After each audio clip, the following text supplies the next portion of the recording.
Стрельбу на свадьбах уже давно называют одним из самых опасных ингушских обычаев. Нередко счастливое торжество, когда создается новая семья, заканчивается из-за хулиганства трагедией. В зоне риска чаще всего дети. В регионе много таких историй, когда из-за случайной пули на свадьбах врачи буквально боролись за жизнь пострадавших. Многие участники свадебного кортежа уверены, что пострелять в торжестве – это невинная шалость, и не мешают им проявить свою радость выстрелами в воздух, буквы закона, этикет и уважение к старшим. Оперативники говорят, нарушители находятся практически в каждое воскресенье. Участники мероприятия чаще всего ведут огонь из травматического оружия, а также из охолощенного. В первую очередь бесцельную стрельбу квалифицируют как нарушение правопорядка, за что предусмотрена административная ответственность. Данная статья, санкции данной статьи подразумевают административный штраф от 40 до 50 тысяч рублей, в том числе с конфискацией данного оружия.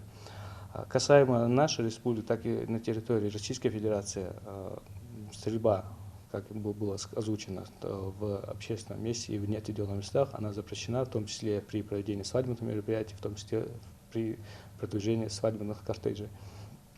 Соответственно, виновное лицо в обязательном порядке привлекается к ответственности. В текущем 2023 году таких фактов на территории города Магаса зарегистрировано 4. Соответственно, оружие изъято. И это только те нарушения, которые попали в объектив видеокамер. Только за одну неделю в Ингушетии проводят более сотни свадеб, и уследить за всеми практически невозможно, говорят оперативники. Помимо административной ответственности, участники могут попасть прямо с торжества в отделение полиции. При выявлении указанных фактов в обязательном порядке изъятое оружие направляется на исследование. В случае, если данное оружие является не травматическим и не в том числе и охлощенным, а является боевым, то за данное деяние виновное лицо будет привлечено к дополнительной ответственности, но на этот раз уже к уголовной. Это незаконное хранение оружия. Это часть 1, 222 Уголовного кодекса Российской Федерации. Кроме того, хотелось бы довести до жителей республики о том, что помимо административной ответственности, стрельба из оружия, в том числе из охолощенного, может быть основанием для привлечения и к уголовной ответственности по статье 213 Уголовного кодекса. Это хулиганство. Обычаю пострелять на свадьбе более 300 лет. Изначально это была красивая история – сообщать выстрелами о своей радости за двух семей. Положено было стрелять один раз, когда невесту выводят со двора ее дома, и второй, когда заводят в дом жениха. Но со временем молодые люди начали стрелять и во время сопровождения невесты, и движения колонны, и просто так, когда останавливаются для раздачи гостинцев и ловзера. Стрельба на свадьбах старейшинами республики давно запрещена. Осуждает такие действия и религия.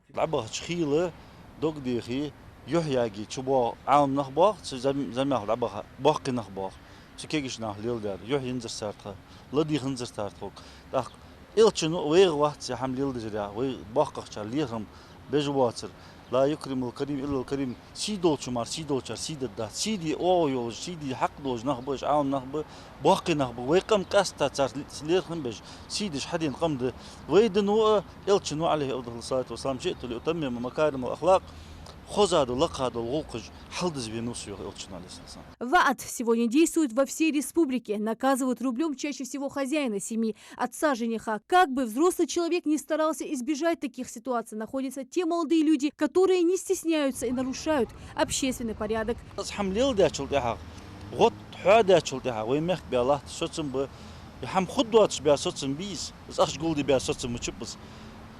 لاوي ماشين لوز دوزل ده ديالش كاميرا لور لوق كويس اخش تعتدل ديال اخير مديزري شي سجا ايب در شي ماشين لوزر نيا ماشين لوزر دو قماش دوازك ديال اخير اس كاميرا لور لوق كويس اخش تعتدل ماشين شورت جلوب از موتنا لور لبوجان يقيدا حمدز يخير حوز داياش كيجنا يو خارцулуж соватер соуику цики сакорт суваж меткорёх. У ингушей много красивых обычаев и традиций. Показывать себя с лучшей стороны, проявлять к старейшинам эздел, свое почтение к возрасту. Оперативники, религиозные деятели и дальше будут работать над такими нарушениями, чтобы в первую очередь избежать несчастных случаев. Лина Сычева, Асхаб Белакиев, Новости 24.